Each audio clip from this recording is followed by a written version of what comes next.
So let's talk about trading success. And let's just get one thing straight right away.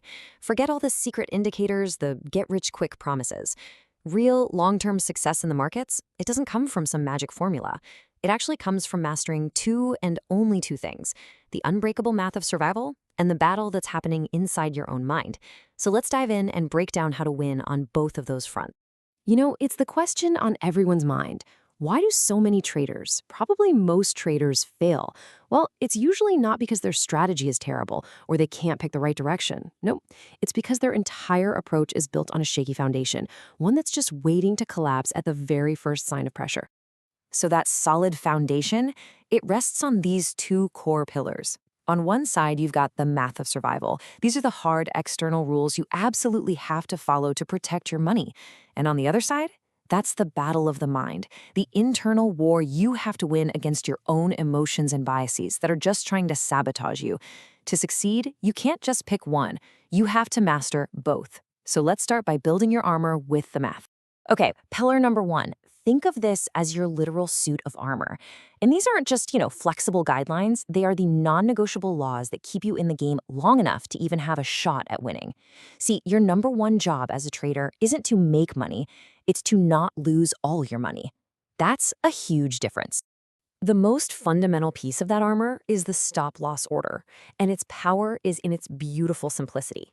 Think of it like your pre-planned ejection seat in a fighter jet. Before you even get into a trade, you've already decided on the exact point where you'll say, okay, I was wrong, and you get out automatically. This is the one tool that can single-handedly save you from a catastrophic account-blowing loss.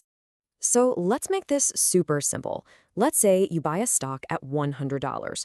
You've already predetermined your line in the sand is $95. If the price hits that mark, your order triggers automatically, and you are out. That's it. The loss is defined, it's controlled, it can't spiral into a complete disaster because you've taken the chaos of the market and you've put a hard limit on it before your emotions can even get a word in. Okay, so a stop loss protects one single trade. Great. But what protects your entire account? Well, that's the next layer of your armor: position sizing. This answers the most critical question of all. How much of my money am I actually willing to risk on this one idea? And the goal here is simple, but it's absolutely profound. Make sure that no single bad trade can ever take you out of the game entirely. A core principle here is the 1 to 2% rule, and it's so simple: the total amount you could possibly lose on any single trade. So the distance from your entry point to your stop loss should never be more than 1 to 2% of your entire trading capital. Now, think about that for a second. That means you could be dead wrong 10 times in a row and still have 80 to 90% of your capital sitting there safe and sound. You've literally guaranteed your own survival. And look, the defensive toolkit goes even deeper with things like diversification, not putting all your eggs in one basket, and hedging, which is kind of like buying insurance against a market crash. But here's the big catch. All of these perfect mathematical tools are completely and utterly worthless if the person using them breaks under pressure. And that, my friends, brings us to the second and arguably much harder pillar. Welcome to the war between your ears. Seriously, you can have the best mathematical rules in the entire world, but they're useless if your own psychology forces you to just throw them out the window the moment things get a little tense. This is where the real battle for success is won or lost. There's actually a whole field of study for this. It's called behavioral finance. And it's fascinating because it basically proves that we are hardwired to make irrational, emotional decisions with our money. It shows that there's this massive gap between knowing the logical thing to do and actually doing it when your heart is pounding and your real money is on the line. And this leads to a really crucial realization. The market isn't personal. It's just a machine for discovering price. It's not out to get you. Your real opponent, your biggest opponent, is the person staring back at you from the screen, the one who's filled with hope and fear and a lifetime of psychological biases.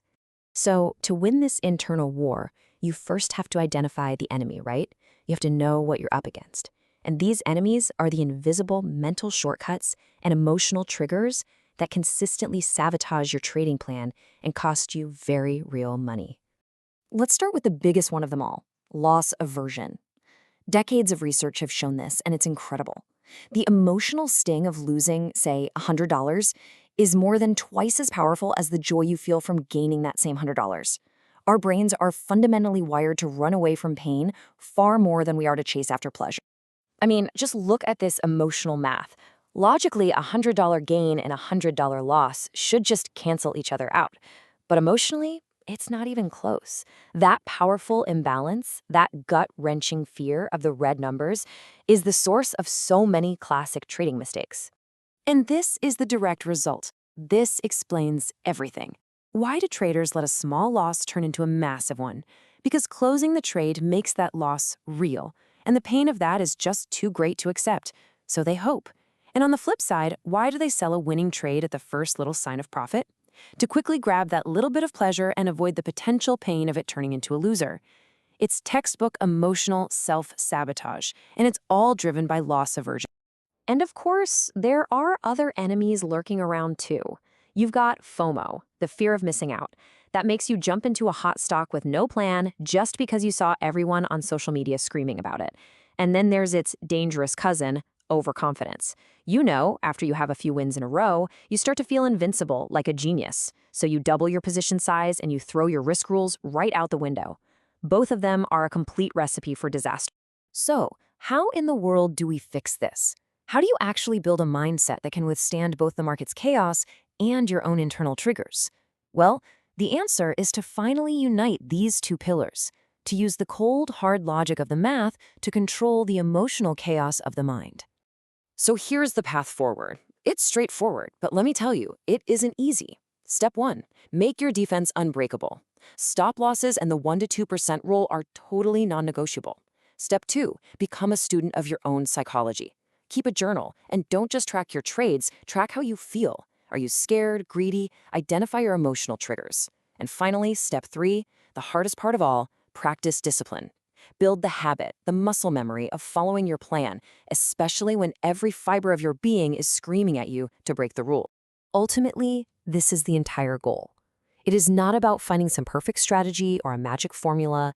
It is about the synthesis. It's about combining a sound, logical, mathematical framework with a stable, calm, psychological state. You have to have both working together every single day. One without the other is a guaranteed recipe for failure.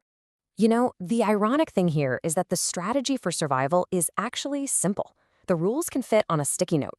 The discipline to follow them, though, oh, that is not simple at all. The real challenge is mastering yourself when your emotions are trying to hijack the system and abandon the plan. So the final question is really for you. Which one will you choose to master?